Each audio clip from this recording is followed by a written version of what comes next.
네, 여러분 반갑습니다. JJ 리더입니다. 오늘은 시장에 대해서 좀 이야기해 볼까 합니다. 최근 시장이 급락을 한 이후 조금 기술적 반등을 보여주면서 일정 부분 상승을 일으킨 모습입니다. 여러분들 이렇게 반등을 준 시장의 상황에서 매매를 하시면서 혹시 어떤 걸 느끼셨나요? 네, 저는 시장은 일정 부분 기술적 반등을 주면서 상승을 보여줬는데 정말 매매할 종목이 잘 보이지 않는다라는 것을 느꼈습니다. 보통 시장이 별로 안 좋아서 횡보를 하거나 살짝 하락하는 상황이어도 보통 재료나 뉴스를 터뜨리면서 상한가를 가거나 크진 않아도 소소한 테마를 형성하면서 주도주까지는 아니어도 당일 대장주나 소소한 테마주 같은 종목들이 종종 나오는 편입니다. 그런데 지금 시장은 어떤 느낌이냐 하면 아예 시장 주도주급은 말할 것도 없지만 당일 강한 재료나 뉴스를 터뜨리는 대장주급이나 소소한 테마주 같은 것이 거의 없다는 겁니다. 현재 상황이 이렇다는 것은 매매를 해서 수익 내기가 정말 어려운 상황이다 라고 볼 수 있다라는 거죠. 여러분들은 최근 이렇게 반등을 준 이 시장에서 수익이 잘 나시던가요? 아마 만만치 않으셨을 거라고 저 개인적으로는 생각합니다. 왜 그런가에 대해서 시장을 나름 좀 분석해 보다가 확인된 것이 있는데요. 바로 일단은 수급적인 부분을 확인할 수 있었습니다. 자, 이게 최근 시장의 수급의 내용입니다. 자, 보시면 외국인의 수급은 계속 매도죠. 현재 거래소 코스피의 수급을 보시는 겁니다. 자, 개인이 급락을 준 날 있잖아요. 8월 5일, 8월 6일 양 이틀간에 거쳐서 사이드카까지 발동이 되면서 코스닥 시장에서는요. 이렇게 크게 하락을 줬어요. 그랬던 그 날짜를 확인해 보면 자, 여기 보이시나요? 이날 이렇게 급락을 줄 때 개인들이 투매가 나오면서 시장을 빠르게 돌릴 수 있겠다라는 생각을 사실 전 했어요. 보통은 이제 개인들이 신용 물량이라든가 반대 매매가 나가고 공포 구간에서는 가지고 있던 물량을 다 손절을 하고 다 던지는 그런 구간이 생기거든요. 이 구간이 그런 구간으로 작용하면서 이렇게 상승을 줄 때 보통 개인들의 물량이 계속 매도가 나와야 시장이 빠르게 반등을 주면서 회복을 하거든요. 그런데 이번 시장의 수급은 그렇지가 않았어요.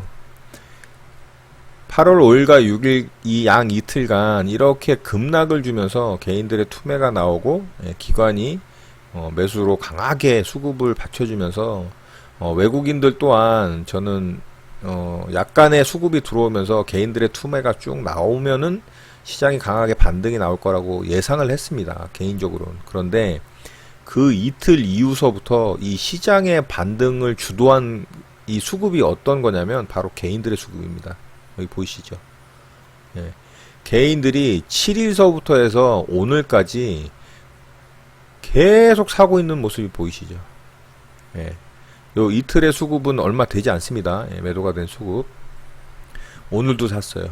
오늘도 기관은 장중에는 마이너스였었어요. 근데 장 마감 무렵에 약간 플러스로 돌려놨지만 외국인들은 지속적인 매도를 하고 있죠.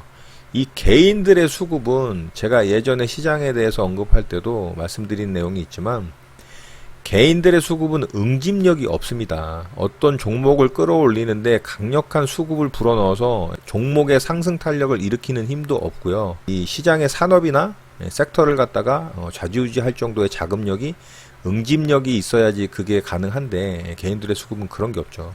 그러다 보니까 시장은 반등이 나오는데 종목들이 정말 매매할 종목들이 없다라는 거를 아마 여러분들이 피부로 느끼셨을 거예요. 연기금은 계속 또 매수가 들어오는 게 보이시죠. 물론 시장 방어에 이 역할을 하는 게 연기금의 좋은 역할 중에 순기능 중에 하나인데요. 연기금의 수급은 대부분 대형 우량주에 이 편중되어 있는 경향이 굉장히 큽니다. 그러니까 개인들이 좋아하는 코스닥 시장의 수급은 전혀 반영되지 않는다라고 보시면 돼요. 그리고 또 한 가지 더 말씀드려야 될 부분이 있는데, 그 부분은 뭐냐면요. 제가 여기 이렇게 선 그어놓은 게 보이시죠? 사실 이 코스닥 시장이 이 저점 라인 있잖아요. 1985 라인을 깨면 안 됐었어요. 이게 깨지는 순간 지금 우리 시장은 굉장히 위험한 구간에 있습니다. 그거를 여러분들이 좀 아셔야 되고요. 코스닥 시장도 마찬가지예요. 자, 코스닥 시장도 이 저점 라인 있잖아요. 대략 618 정도인데요. 618, 615 라인 정도를 깨면 안 됐었어요. 이 구간이 깨지면서 코스닥 시장도 지금 현재 굉장히 위험한 구간이에요. 현재 코스닥 시장이 그래도 코스피보다 강하게 반등을 줬잖아요. 그런데 개인들이 좋아하는 코스닥 시장에서 실질적으로 매매할 종목은 거의 없었다라는 거, 시장을 보면서 매매를 그래도 전업 수준으로 하시는 분들이라면 피부로 많이 느끼셨을 겁니다. 자, 오늘 같은 경우 제가 한번 예를 들어서 설명을 드려볼게요. 자, 종목을 보면서 한번 말씀을 드려볼게요. 상승률 순으로 종목을 좀 살펴보겠습니다. 자, 여기서부터 상한가가 들어간 셀루메드 종목부터 한번 살펴보도록 하겠습니다. 자, 셀루메드를 한번 보시고요. 티웨이 홀딩스, 인스코비, 아이텍, 쌍용정보통신. 자, 쌍용정보통신은 모양이 그래도 이쁘죠. 이 종목은 제가 그저께 또 뽑아놓은 종목이기도 했지만 매수 타점을 주지 않고 날아가 버렸기 때문에 이 종목은 현재 그냥 관종에 있는 종목이라고 보시면 됩니다. 자, 이 종목을 빼고 셀루메드서부터 티웨이 홀딩스, 인스코비, 아이텍. 자, 이런 종목들을 한번 보세요. 어떤 느낌이 드시나요, 여러분? 아이원스, 유양DNU, 넥스트비티, 금호전기, ST큐브. 자, 14%대까지 내려왔거든요. 뭔가 공통점이 보이시지 않나요? 대한금속은 그래도 좀 이뻤어요. 자, 한미약품, 대유AP. 어떤 느낌 드시나요, 여러분? 저는 어떤 느낌이 드냐면요. 전부 다 추세 역배열에 급락을 한 종목들이 바닥에서 V자 반등이 나오는 게 보여요. 무슨 얘기냐? 전부 다 추세 역배열에 있고요. 그냥 단순 기술적 반등의 모습이란 얘기입니다. 자, 이런 종목들은 매매하기가 어려워요. 역배열에 있는 종목들은 기준을 잡기가 어렵거든요. 어디서 저렇게 강하게 상승을 줄 줄 알고 매수를 들어갈 수가 있을까요? 기준을 잡기가 어렵다는 얘기입니다. 매매하기가 어렵다라는 얘기죠. 무슨 말씀인지 이해되시나요? 지금 종목들이 다 이런 모습이에요. 이렇게 추세 역배열에 있는 모습. 이런 상황에서 반등이 나와도 이거는 금방 죽을 가능성이 높아요. 계속 상승의 추세로 이어질 확률이 굉장히 낮다라는 겁니다. 자, 여기도 이렇게 추세 하락이죠. 자, 티웨이 홀딩스도 추세 하락 중에 기술적 반등 구간인 거예요. 이해되시나요? 자, 이러니까 종목들을 매매하기가 어려운 구간이라는 거죠. 현재의 구간이. 매매할 종목이 잘 보이지도 않을 뿐더러. 자, 다시 시장으로 와서요. 그러면 지금 상황에서 어떻게 시장이 만들어져야 그나마 다시 아까 말씀드렸던 당일 주도주급은 아니어도 강한 재료나 뉴스를 터뜨리는 대장주급이나 소소한 테마주가 형성이 돼서 매매할 종목이 그래도 나올 수 있느냐. 그 시장이 이루어지기 위해서는요, 이 위로 주가가 올라와 줘야 돼요. 이 위로 올라와서요, 주가가 이 위에서 놀아야 돼요. 이렇게. 지금 이 구간에서는요, 어떤 느낌이냐면, 시장이 다시 하락을 해서 저점을 위협하는 순간이 오면 정말 끔찍한 상황이 벌어질 수도 있는 위험한 자리라는 이 공포의 구간이에요. 이 자리는 굉장히 보수적으로 바라볼 수밖에 없는 구간이라 선뜻 수급이 시장의 상승을 계속 이어가는 쪽으로 만들어지지 않을 가능성이 높다라는 거예요. 그러니까 주가가 이 위로 올라와서 움직여 줄 때 시장은 다시 매매할 종목들이 많아지면서 그래도 하락 추세에 있지만 수익 낼 수 있는 가능성이 높은 그런 종목들이 나타날 수 있는 가능성이 높은 자리, 이 자리로 올라와 줘야 된다라는 겁니다. 자, 코스피도 마찬가지예요. 코스피도요, 이 위로 주가가 올라와야 돼요. 이 위로 올라와서 주가가 이곳에서 놀아야 됩니다. 이곳에서 이렇게. 그렇지만 전체적으로 보면 아직도 시장은 하락 추세예요. 보이시죠? 그러니까 이 구간은 지금 굉장히 위험한 구간이에요. 그래서 저도 굉장히 보수적으로 대응을 하고 있거든요. 예전에 예를 들어서 뭐 1000만원, 2000만원 들어갈 자리라 그러면 여기는 지금 500만원도 안 들어가는 자리라는 얘기죠. 이해되시나요? 그리고 한 가지 더 조심해야 될 부분이 있어요.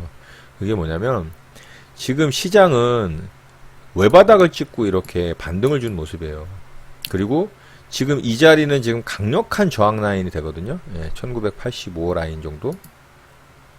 그러니까 이 자리를 강하게 위로 뚫어주고서 그 다음에 지지받는 모습이 나오면은 그래도 시장에 조금 다시 자금을 투여를 해서 매매할 만하다라고 말씀드릴 수 있지만, 이 자리를 강하게 뚫지 않고 이 자리를 뚫어내질 못하고 여기서 버벅거리다가 또 밑으로 빠질 가능성도 굉장히 높기 때문에 굉장히 조심해야 될 자리입니다. 지금은. 자, 시장의 역사는 항상 반복되는 거 아시죠? 주식시장은 항상 반복이잖아요. 제가 왜 이 말씀을 드리는지 한번 설명을 드려볼게요. 자, 주봉을 한번 보도록 할게요, 여러분. 일봉을 보면은 좀 캔들이 너무 빡빡하니까, 자, 종합 코스피 시장을 보고서 말씀을 드려볼게요. 작년 10월에 시장이 급락을 줬었잖아요, 이렇게. 자, 이거 현재 주봉입니다. 자, 주봉은 캔들 4개에서 5개가 한 달이죠. 자, 이렇게 급락을 준 이후 기술적 반등을 여기서 이렇게 줬죠. 그렇죠? 자, 기술적 반등을 줬을 때 캔들 수가, 자, 하나, 둘, 셋, 넷, 다섯, 여섯. 6개까지 해서 이 위까지 반등이 나왔어요. 6개면은 한 달 거의 반입니다. 한 달 보름 정도. 그리고 다시 하락을 줬죠. 이렇게. 그리고 쌍바닥을 확인한 후에 고점을 뚫어주면서 이렇게 상승이 나왔어요. 맞죠, 여러분? 자, 이렇게 주봉상 쌍바닥이 확인이 돼야 바닥 확인이 됐다라고 보셔야 되는 거예요. 자, 왜 그 말씀을 드리는지 여기서도 보세요. 여기는 상승 추세였어요. 상승 추세에서 짧은 기간에 급락이 나왔죠. 자, 여기서도 보시면 이렇게 주봉상 쌍바닥이 만들어졌죠. 최소한 한 달, 그리고 조금 길게 2달에서 3달 정도의 안에 이렇게 쌍바닥의 모습이 나와야 돼요. 자, 여기서도 캔들이 하나, 둘, 셋, 넷, 다섯, 여섯. 6개면은 한 달 하고서 보름 정도죠. 한 달이 넘어갑니다. 4개가 4주니까 한 달로 보면요. 그렇죠? 자, 조금 더 뒤로 한번 가볼까요? 자, 여기서도 보시면 굉장히 급락이 나왔죠. 여기서는 반등이 좀 세게 나왔어요. 그렇지만 결국에는 쌍바닥을 확인을 하는 모습이 보이죠, 여러분. 자, 여기서도 보시나요? 급락이 나온 이후 주봉상 쌍바닥이 나오죠. 여기서는 3바닥이 나왔어요. 3중바닥이 나온 이후 이렇게 상승을 준다는 얘기예요. 자, 여기도 보이시죠? 쌍바닥. 여기는 오른쪽 엉덩이가 높은 짝꿍덩이 쌍바닥. 이렇게 주봉상 쌍바닥이 확인이 돼야지 여러분 강한 반등이 나올 가능성이 높아요. 제가 지금 무슨 말씀을 드리려고 하느냐, 지금 현재의 구간은 외바닥입니다. 주봉상. 무슨 말씀인지 아시겠어요?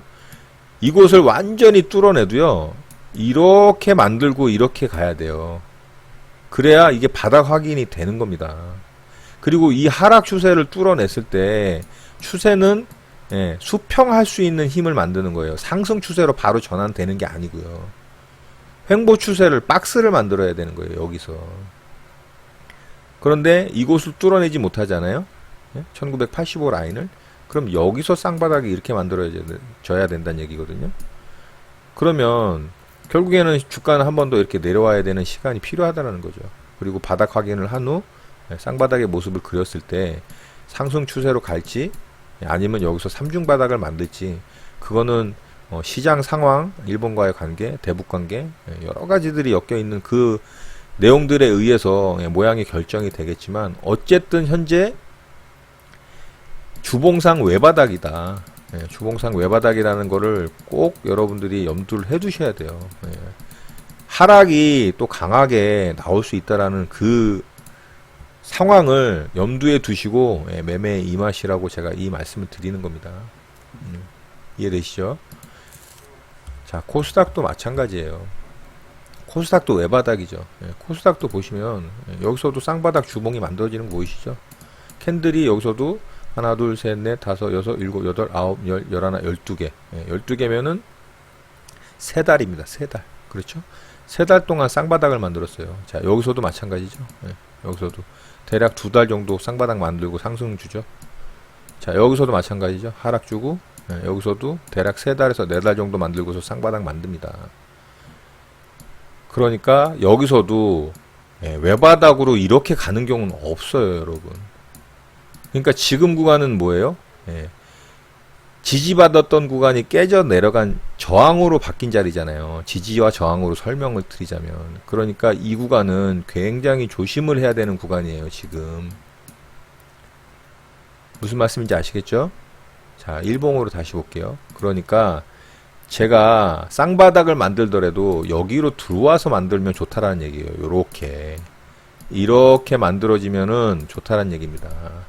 그래야 시장 참여자들이, 개인 투자자들도 조금 마음 놓고 매매를 할 수 있는 구간이 될 수 있다라는 거예요. 일로 들어와 줘야 주가가. 그러니까 지금 구간에서는 반등의 수급도 개인이 올리는 거기 때문에 개인이 투매가 나오고 외국인과 기관의 수급에 의해서 이 반등이 나왔다면 그래도 매매할 종목이 많았어요. 그리고 대형 우량주들이 V자 급반등이 많이 나왔어야 돼요. 그런데 전혀 그렇지가 않았어요. 제가 대형 우량주들 중에 기술적 반등 준비해야 될다라고 말씀을 드린 영상이 있잖아요. 이런 종목들이 굉장히 이렇게 V자 반등으로 강하게 나왔었어야 돼요. 그런데 그런 모습이 아니에요, 지금. 그렇다는 얘기는 뭐냐면 개인들의 수급으로 올라가는 시장이기 때문에 메이저들의 수급인 기관과 외국인의 수급과는 질적으로 다르다라는 거죠. 그러니까 굉장히 우량한 종목들조차도 반등이 세게 나오지 않는 겁니다, 지금. 자, 서울반도체도 반등이 좀 강하게 나와줬어야 될 종목이에요. 근데 얘도 비실거리죠. 얘는 좀 악재가 있었죠. 그렇지만 얘도 강하게 나올 만한 종목이었어요. 근데 얘는 아예 반등이 없어요. 옆으로 횡보해버리죠. 자, 이게 메이저 수급이 안 들어와서 그래요, 여러분. 자, 이 종목 보세요. 이렇게 우량한 주식이 반등이 안 나온다라는 겁니다. 그만큼 시장의 수급은 기술적 반등에 의한 차트의 모양과는 사뭇 다르다. 차트의 모양은 굉장히 반등을 크게 준 모습으로 보이지만 실질적으로 종목들은 반응하지 않았다. 왜? 수급의 주체가 개인들이기 때문에 그렇다라는 겁니다. 무슨 말씀인지 아시겠죠? 자, 그래서 아직 제 개인적인 견해로는 시장의 수급이 이렇게 급락한 상황에서의 수급이 개인들이 매수가 들어온다? 아직 시장은 더 하락할 수도 있다라고 저는 개인적으로는 판단을 합니다. 그래서 굉장히 보수적으로 저는 대응을 하고 있고요. 지금 이 자리, 지켜야 할 자리를 무너뜨렸던 이 지지를 받지 못한 자리가 결국엔 깨져서 저항 라인으로 작용한다라는 걸 여러분 잊지 마시고요. 이 자리를 이렇게 강하게 뚫어주는 장대양봉의 캔들이 나오고 양매수, 기관과 외국인의 양매수가 들어오는 모습이 나오고 여기서 이렇게 지지가 나오는 모습이 나온다면 이렇게 쌍바닥이 만들어질 가능성이 있다.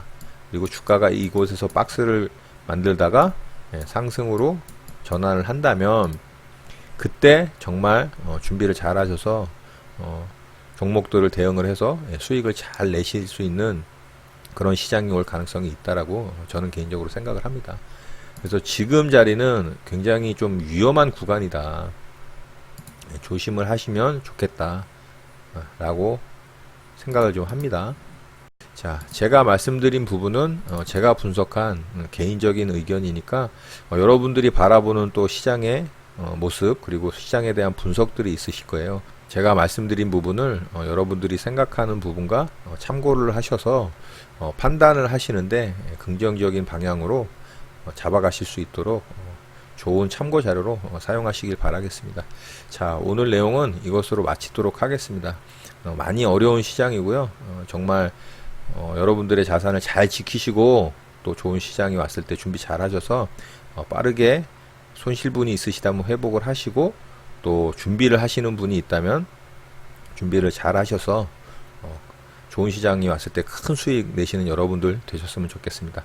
자, 오늘 영상은 이것으로 마치도록 하고요. 오늘 하루도 마무리 잘 하시기 바랍니다. 여러분들의 구독과 좋아요는 언제나 영상 제작에 큰 힘이 됩니다. 감사합니다. JJ 리더였습니다.